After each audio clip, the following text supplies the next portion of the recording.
நிறைய பேர் எங்கள் கேட்டுக்கிற கேள்வி, ஐயா உடம்புல எங்கே பார்த்தாலும் கெட்ட கொழுப்பு இருக்குயா, எல்லாம் கரைஞ்சி தண்ணி மாதிரி போயிடணும், ஏன்னா என்னையா செய்யணும் அப்படின்னு.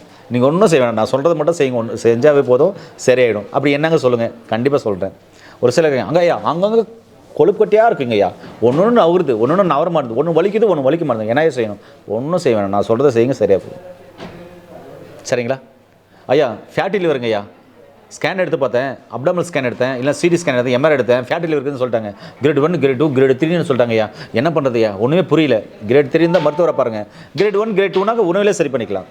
அது எப்படி வாங்க பார்ப்போம். எப்படி அப்படின்னா, நீங்கள் மருந்து மாத்திரைகளை எல்லாம் சாப்பிடுங்க, டாக்டர் சொல்ல ஆலோசனை கடைப்பிடிங்க, அவங்க சொல்கிற விஷயத்தெல்லாம் கடைப்பிடிச்சிட்டு அதோடு சேர்த்து நான் சொல்கிற இயற்கையான வழிமுறையும் உணவு முறையும் கடைப்பிடிங்க தான் சொல்கிறேன். ஏன்னா மருத்துவர்கள் கொடுக்குற அனைத்து மருந்துகளும் பார்த்திங்கன்னா உண்மையாகவே அந்த கொழுப்புகளை கரைகிறதுக்கு, அந்த கொழுப்புகள் இனிமேல் டெபாசிட் ஆகாமல் இருக்கிறதுக்கு அழகான மருந்து மாத்திரைகளை கொடுப்பாங்க. அது கரெக்டாக எடுங்க, அவங்க சொல்கிற உணவு முறையை கடைப்பிடிச்சிங்கன்னா கண்டிப்பாக ரிடியூஸ் ஆகிடும்.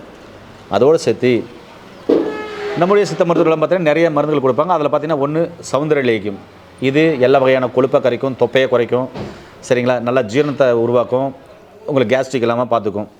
இது காயகல்ப மருந்து, இதுவும் பார்த்திங்கனாக்கா எல்லா வகையான கொழுப்பு எல்லாத்தையும் கரைச்சி போய்ட்ரும். இது கொடிவேலி தைலம்னு சொல்லுவாங்க. இது பார்த்திங்கனாக்கா உங்களுக்கு கொழுப்பு கட்டி கொழுப்பு எல்லாத்தையும் கரைச்சி போட்டுரும். இது தொடர்ந்து நீங்கள் பயன்படுத்திக்கலாம். இது மருத்துவன் ஆலோசனை பண்ணி நீங்கள் எடுக்க வேண்டியது. எல்லாம் நாட்டு மருந்து கலை கிடைக்கும், இல்லை சித்த மருத்துவர்கிட்ட நீங்கள் கேட்டிங்கனாக்கா அவங்க உங்களுக்கு பரிந்துரை செய்வாங்க. இது மாதிரி ஒரு காம்பினேஷன் நிறையா இருக்கும். நான் சும்மா காமிச்சிருக்கேன், இது மாதிரி காம்பினேஷன் நிறையா இருக்குது. இதை அவங்களுக்கு கொடுக்கலாம். இதோடு சேர்த்து நான் சொல்கிற இந்த வைத்திய முறையை கடைப்பிடிங்க. 3 வேளையும் கருப்பு கவனி அரிசி கஞ்சி குடிங்க. அது எப்படி செய்யுதுன்னு சொல்லியிருக்கேன், அதை பாருங்கள். சரிங்களா? இப்போது இந்த கோவக்காயில் ஜூஸ் போட்டு சாப்பிட்லாம். இது சாப்பிட்டா என்னென்ன நோய்கள் குணமாகும், எப்படியெல்லாம் கெட்ட கொழுப்பு கரையிறதை பார்க்கலாம் வாங்க. நிறைய இப்போ இந்த கெட்ட கொழுப்பெல்லாம் கரையிறதுக்கு, அது நம்ம கொழுப்பு கட்டி கரையிறதுக்கு, கல்லீரலில் இருக்கிற கொழுப்பு ஃபேட்டி லிவர் கரையிறதுக்கெல்லாம் இந்த கோவக்காயை ஒரு 10 கோவக்காய் இப்படி 2ஆக வெட்டிக்கிறோம். அவ்வளோதான், 2 வெட்டிக்கிறோம். பாருங்கள், சிவப்பாக இருக்கும் உள்ள. இப்போ 2 வெட்டிக்கிறோம். ஒரு 10 கோவை வெட்டிக்கிறோம். ஒரு சில கேட்குறீங்க, ஐயா அது பச்சை சாப்பிடலாமா, நல்லா இருக்குமான்னு. ரொம்ப ரொம்ப நல்லாயிருக்கும்.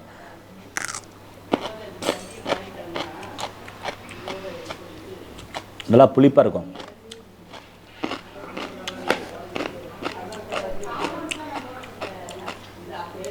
இந்த காய் அதை விட சூப்பராக இருக்கும்.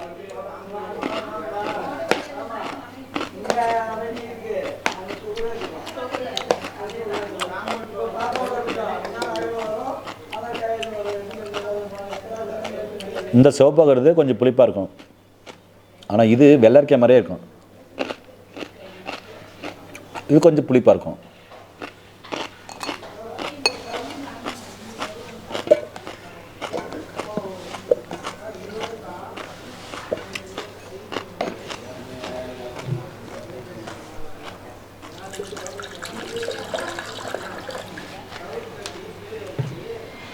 தேவையான அளவு தண்ணி ஊற்றினா போதுங்க, ரொம்பலாம் ஊற்ற வேண்டாம்.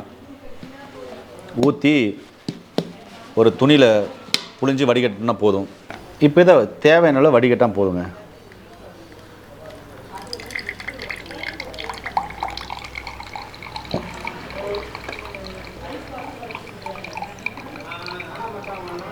இது துணியில் வடிகட்டிங்கன்னா இன்னும் அதிகமாக வரும். நான் உங்களுக்கு எக்ஸாம்பிள் வடிகட்டிங்க போயிடுறேன். துணியில் வடிகட்டிக்கோங்க, அவ்வளோதாங்க. இப்படி காலையில் மதியம் நைட்டு 3 வேளையும் கோவக்காய் அரைச்சிக்க வேண்டியது, குடிக்க வேண்டியது. இல்லைனா கடிச்சு மட்டும் சாப்பிட்லாம். சரிங்களா? இப்படி குடிக்கலாம்.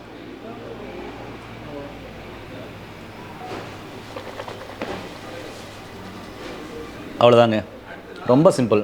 இதோடு சேர்த்து கருப்பு கவனி அரிசி கஞ்சி எடுத்து வந்தீங்கன்னா உடம்பு வெயிட் லாஸ் ஆகிடும், கொழுப்புகள் கரைஞ்சி போகும்.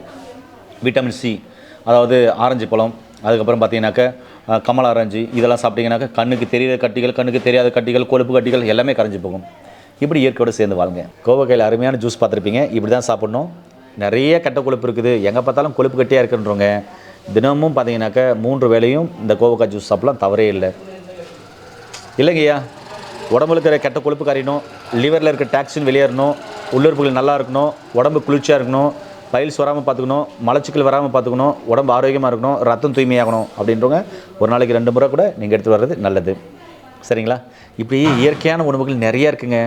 இயற்கையான மருத்துவ என்ன சொல்கிறது உணவுகள், காய்கறிகள், கீரைகள் நிறையா இருக்குது. நமக்கு தெரியல, நமக்கு எப்படி வாழ்கிறதுன்னு தெரியல, எப்படி தூங்குறதுன்னு தெரியல. அதுக்கு என்னன்றனா ஒரு ரொம்ப சிம்பிளாக ஒன்று சொல்லட்டுங்களா, ரொம்ப ரொம்ப அருமையாக ஒரு வார்த்தை சொல்லட்டுங்களா. ஏங்க 4 இட்லி சாப்பிட்றீங்கன்னா அந்த 4 இட்லிக்கு தகுந்த மாதிரி வேலை செய்யுங்க. இல்லை நல்லா வேலை செய்கிறீங்கன்னா அந்த வேலை செய்கிறதுக்கு அளவுக்கு நீங்கள் சாப்பாடு சாப்பிடுங்க, அவ்வளோதான். இது எப்படி சிம்பிளாக சொல்லணும்னா, உணவுக்கு ஏற்ற உழைப்பும் உழைப்புக்கு ஏற்ற உணவும் கடைப்பிடிச்சாவே போதுமானது, எந்த நோய் நொடி வராதுங்க. ரொம்ப சிம்பிள். அதே மாதிரி இந்த கெட்ட கொழுப்பெல்லாம் இருக்கிறவங்க, கொழுப்பு கட்டி இருக்கிறவங்கலாம் நான்வெஜ்ஜு, சாண்ட்விட்ஜு, வறுத்தது, பொரிச்சது, அப்புறமா இந்த நொறுக்கு தீனி, ஆயில் ஐட்டம், ஜங்க் ஃபுட்டு, நிறைய மட்டனு, சிக்கனு அப்படிலாம் நிறைய சாப்பிட்றத விட்டுட்டு இயற்கையான பாரம்பரியமான உணவுகள், இயற்கையான அரிசிகள், கருப்பு கவுனி அரிசிகள், அப்புறமா சிறுதானிய வகைகள், நிறைய காய்கறிகள், கீரைகள், இது மாதிரி இயற்கையான உணவுகள்லாம் சாப்பிட்டு நோய் நொடி இல்லாமல் ஆரோக்கியமாக வாழுங்க. சரிங்களா? அதனால் இது மாதிரி இயற்கையான மருத்துவத்தை கடைப்பிடிச்சு நோய் நொடி இல்லாமல் ஆரோக்கியமாக வாழ்வோம். மீண்டும் இன்னொரு அருமையான பதிவில் உங்களை அனைவரை சந்திக்கும் வரை உங்களிடத்திலிருந்து விடைபெறுவது உங்கள் குடும்பத்தில் ஒருவனாக உங்கள் அன்பு சகோதரன் ஹரிதாஸ். நன்றி, வணக்கம்.